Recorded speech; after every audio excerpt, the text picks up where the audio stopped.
We're starting our new series on going through the desert. How do we journey with God even when things are tough, when things aren't necessarily going as planned? You see this literary motif throughout the Bible of the wilderness. Now, just because it's a literary motif does not mean it's not real or true. But to help you with that, I got this from a textbook. It is the motif of the wilderness represents this paradoxical space of danger, isolation, and spiritual renewal, serving as a setting for testing characters outside of their normal societal constraints. God carries people through very, very hard times. And one of the things I love about Scripture is it's a lot of narrative, especially in the Old Testament. We have prescriptive passages, right? We have the law, we have the things that tell us what we ought to do and how we ought to do it, right? We see this in the Gospels as well with Jesus. But a lot of Scripture is just the stories of the people who are living out their faith in real life. And we can learn a lot from their journey because in many ways our journeys may be similar. Many of us will have to walk through a desert experience in life. And we can see how these people went through it because they were not fiction, not made up. They were people having to walk with God just like you and I. And we see the Bible give this wilderness theme many, many times. So we're going to pick out 6 to help us walk through this. Why is this important? Why are we going through this? Because we will all walk through a desert. We may be in a desert or we're coming out of a desert. What I'm concerned about is how do you and I make it on the other side? How do we make it through this desert in conjoining with God in living a fulfilled, joyful life? So our first story is going to be that of Moses. To catch you up with that, maybe you are familiar with him. If you are, give me just a moment. We have Abraham. He's the one that starts the first covenant with God, that he would have descendants. And at 100 years old, he gives birth to his son Isaac. Isaac gives birth to his son Jacob. And there's a whole lot of messes with Jacob. And then he has 12 sons. One of those sons is Joseph.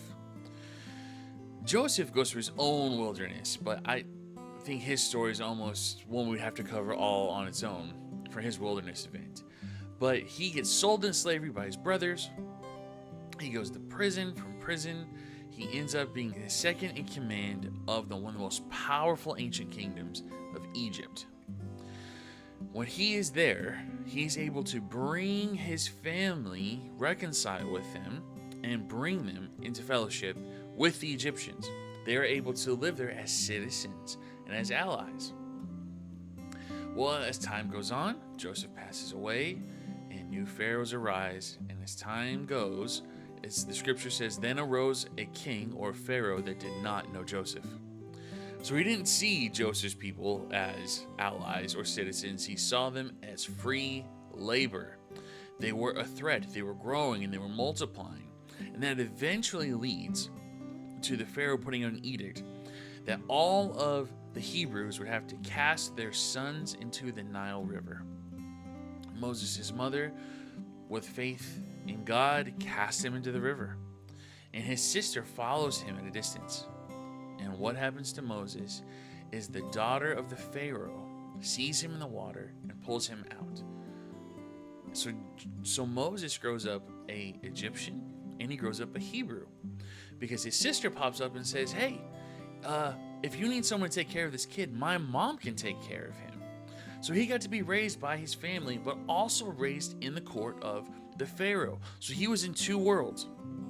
Now, pharaohs were not just kings. They were assumed to be divine beings. So for him to serve under Pharaoh and be a part of the Egyptian court, not only was it big for the Egyptians, but it would have been a big hit against him for the Hebrews. And we see this happen. Moses is rising up to be this deliverer of his people one day. And he's walking around as a young man, and he sees an Egyptian beating a Hebrew slave, and he kills the Egyptian. And when he sees that there's two Hebrews fighting one another, he stops them. And they say, are you going to kill us like you killed him? And in that moment, he flees. He runs. He runs all the way to Midian, that is 300 miles east. So he didn't just go a little ways, he didn't go to the outskirts. He basically ran as far as he safely could. 300 miles across Egypt, across the Sinai Peninsula, all the way to Midian.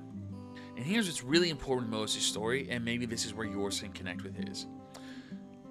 Moses created his wilderness. God did not send Moses into the wilderness of Midian. He did not send him away from his people, and he didn't send him away from the court. God did not tell Moses to kill that Egyptian man. Moses took it on himself, and he broke it. So maybe there's part of things that you and I are having to work through that I've ended up in wilderness from my own actions. Well, let's see what the scriptures got to say about this.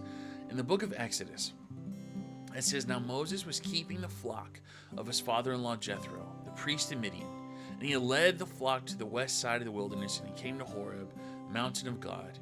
And the angel of the Lord appeared to him in a flame of fire, and out of the midst of a bush. He looked, and behold, the bush was burning, yet he was not consumed.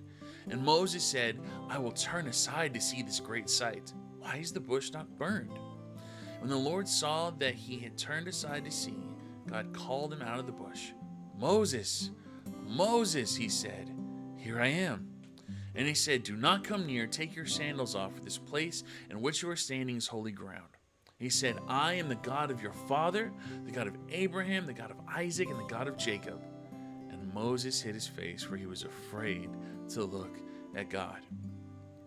Moses is in Midian for 80 years.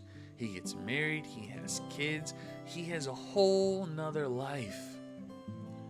When God finds Moses in his wilderness, he's still serving God in some form or fashion, but he's not serving as how he was called to deliver his people.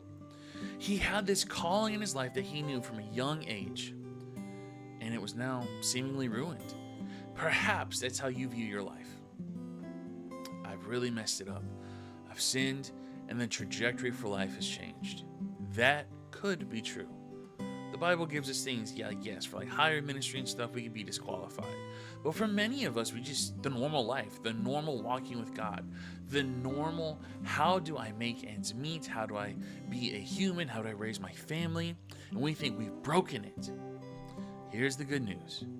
God was not done with Moses, and he's not done with you.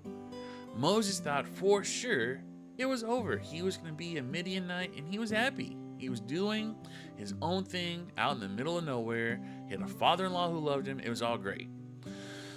But God does not let us stay there. God calls us out of our sinful wandering. That's also the gospel. In our wandering away from him, he calls us out of it. And so there's these moments when all will feel lost. We'll all will feel like, how am I going to make it? And God calls us out of that wilderness to something beautiful. But there's a refining that happens. There's something that's happening in and around Moses that God is going to use for his glory. So let's continue reading in chapter 3, verse 10. Come, I will send you to Pharaoh that you may bring my people, the children of Israel, out of Egypt. But Moses said to God, Who am I that I should go to Pharaoh and bring the children of Israel out of Egypt? He said, But I will be with you, and this shall be a sign for you that I have sent you. When you brought your people out of Egypt, you will serve God on this mountain. Moses says, whoa. He hid his face from him. He was like, look, you got the wrong guy. Don't you know what I've done? Like, don't you know who I am? And he says, yeah, I'm going to send you to Pharaoh, and I will deliver the people, and I will stand with you on the mountain. That is the promise God gives him. I will be there. And Moses is like, how is that going to work? God, I'm not ready. I'm out here. How are you going to use me? I'm not even in Egypt. And spoilers, everyone in Egypt, including the Hebrews, hate me. I can't do this. I can't do this. I'm not enough. And how does God respond after calling him out of the wilderness to go back into his purpose? Verse 13, Then Moses said to God, If I come to the people of Israel and I say to them, The God of your fathers has sent me to you, and they ask me, What is his name? What shall I say to them? God said to Moses, I am who I am. And he said, Say this to the people of Israel, I am has sent you. God also said to Moses, Say this to the people of Israel, The Lord, the God of your fathers, the God of Abraham, the God of Isaac, and the God of Jacob has sent you, and this is my name forever, and thus I am to be remembered through all generations. Go and gather the elders of Israel together and say to them, the Lord, the God of your fathers, the God of Abraham, of Isaac, and of Jacob, has appeared to me, saying, I have observed you and what has been done to you in Egypt, and I promise that I will bring you up out of the affliction of Egypt to the land of the Canaanites, the Hittites, the Amorites, the Perizzites, the Hivites, and the Jebusites, a land flowing with milk and honey. And they will listen to your voice. And you and the elders of Israel shall go to the king of Egypt and say, the Lord, the God of Hebrews, has met us. Now let us go on a 3-day journey into the wilderness, that we may sacrifice to the Lord our God. Moses tells God, why would you listen to me? Why would they listen to me? I have no credibility. Maybe that's what you feel like right now. God, how could I serve you? I've blown it. I have no credibility. No credibility with my family, with my church, with you. But here's the good news. We don't go in our names. We can own up. Moses can own up. Yeah, I killed that guy, and I was wrong. But I'm not here in my name. I'm here in a name bigger than my name. And this is the reality for all of us. We have to choose to walk in a name bigger than ourselves. I am that I am. Why does he say that? Why does Moses ask God for his name?